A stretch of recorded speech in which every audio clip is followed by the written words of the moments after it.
Asin! Gusto mo lang sabihin na patay na asawa ko? Natanggap pa kayong sulat, tawag, nagde-demand ng ransom sa inyo? Wala po, sir. Sa ngayon, ang pinagbabasihan pa rin namin ay yung impormasyon na nakalap namin mula kay Congressman Rodriguez na maaaring patay na si Miss Manansala.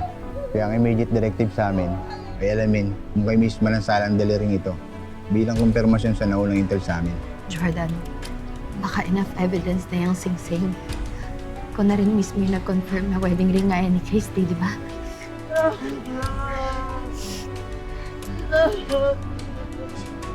Pwede naman isingsing. Pwede ibang singsing to. Pwede ibang singsing to. Pwede to sinuot sa ibang tao. Diba? Pwede yun. Kaya nga balak namin ipa-DNA test. Hingi po kami ng reference sample sa inyo. Baka may naitabi kayong suklay ng biktima na may hibla ng buhok niya. Maghanap kami.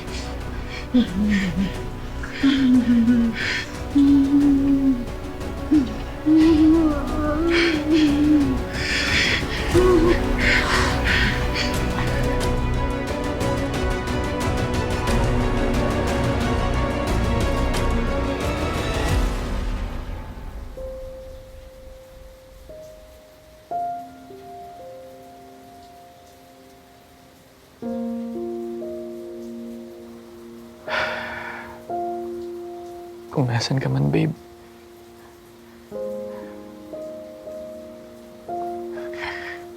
Kumapit ka. Magpakatatag ka. Babe, ang dami kong plano para sa ating tatlo. Ang bata pa ng anak natin para mawalan ng ina. Hindi ko kaya mawala ka. Hindi ko kaya. Kaya please, sana bumalik ka na. Please. Please, babe.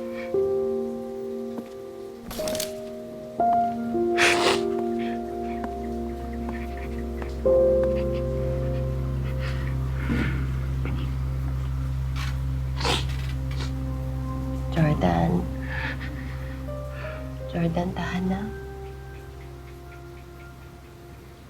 Niisip mo pa rin ba yung tungkol dun sa pinadala nilang daliri ni Christy? Hindi tayo sigurado. Hindi tayo sigurado kung kay Christy. Jordan, ang akin lang. Ayaw kita mag-cling sa false hope. Lalo ka lang masasaktan. Siguro, mas better kung i-ready mo na lang yung sarili mo sa possibility na... Pero ituloy, please. Hindi ako maniniwalang wala na siya hanggat di ko nakikita yung katawan niya. Hanggat di ko nakikita patay siya.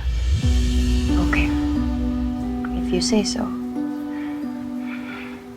Gusto ko lang malaman mo na kahit anong mangyari, maaasahan mo ako.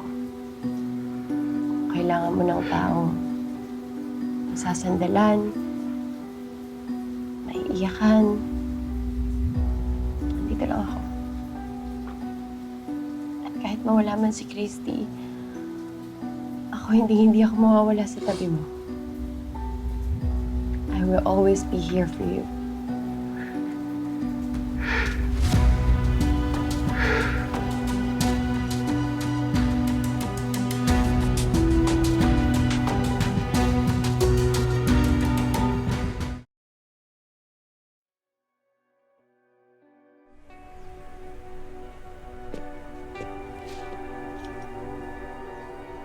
Positive po ang lumabas sa DNA test. Kumpirmado na kay Miss Manansala nga ang natanggap natin putol na daliri. Mas lalo nitong pinagtibay ang naunang statement ni Congressman Rodriguez na patay na nga si Miss Manansala. Ano mo sasabihin yan? Maaaring patunay lang to na buhay pa yung asawa ko. Baka nandun pa rin siya, bihag pa rin nila. Anong ginagawa niyo? Ba't hindi pa kayo kumikilos? Ba't hindi kayo maggawa ng rescue? Para sa asawa ko, ano to? Pero hindi po kami pwedeng magsagawa ng rescue mission na walang direct order galing sa superior namin. Sandali. Hindi pwede yan. Di ba dapat duty nyo? Duty nyo yung tao, yung civilian? Di ba sila dapat unang inasikaso nyo? I'm really sorry, sir. Pero hindi ko natin pwedeng baliwalayin ang chain of command. Asan ang general nyo, ha? Asan ang head officer? Baka kausapin ko. Asan siya? Sir, pareho din po na kayo makukuha ang sagot. We cannot act hanggat wala pang karagdagang intel. I'm sorry to say this, officer. Pero malinaw lang na wala kayong pakialam kahit mamatay ang anak ko dahil hindi kami politiko at hindi kami ma-impluwensyang tao! Kung wala kang gagawin para sa asawa ko, ako ang maghahanap sa kanya. Ako ang magliligtas sa kanya. Kuya! Teka, sandali. Kuya! Saan ka pupunta? Kuya, sandali. Jordan? Kuya! Uy, Jordan. Sandali lang. Mag-usap muna tayo. Saan ka ba pupunta? Jeff, ikaw na maghatid sa kanila sa hotel. Akin na yung susi. Ano ba? Akin na yung susi. Saan pa kasi pupunta?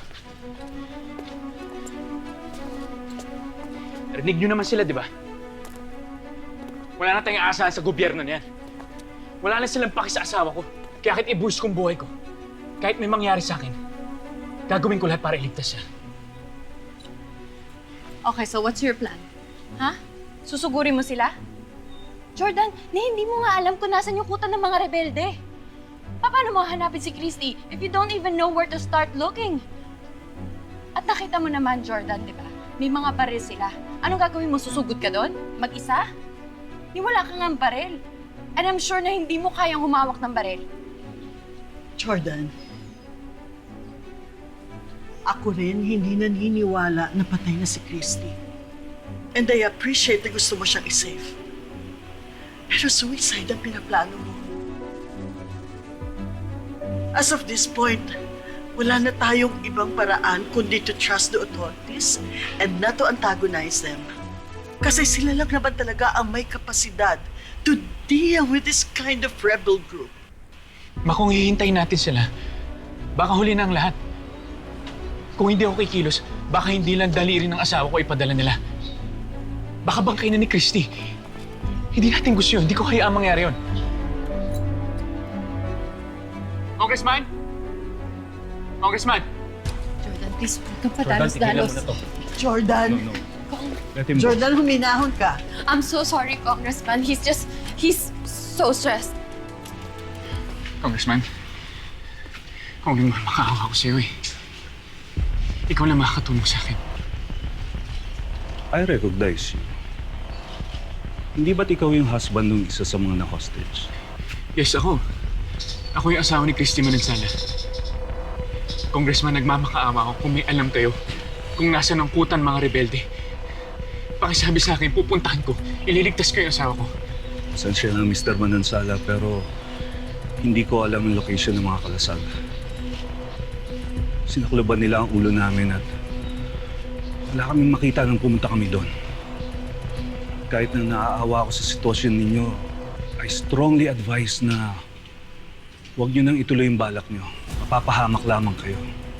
Mawawalan lang ng saysay ang pagpapakabayani ninyo. Ano kung ibig niyo sabihin? Kita ko doon sa video nung isang tao ko. Nabaril ang asawa ninyo. At patay na siya, Mr. Manansala.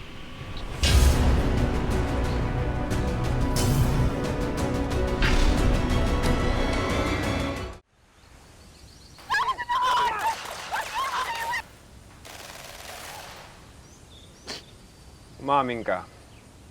Sino ang bumaril sa inyo kay Christy? Hindi ako Leon. Hindi ako, maniwala ka. Baka yung mga private army ni Congressman. Sigurado ka? Oo naman, Leon. Bakit ko naman gagawin yun? Alam kong mapapakinabangan pa natin siya. Sige na, malis ka na.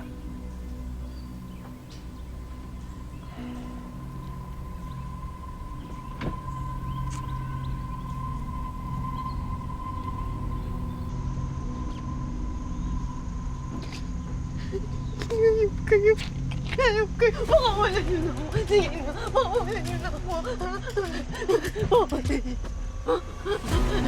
Gusto ko nang mapitig ang asawa na ako.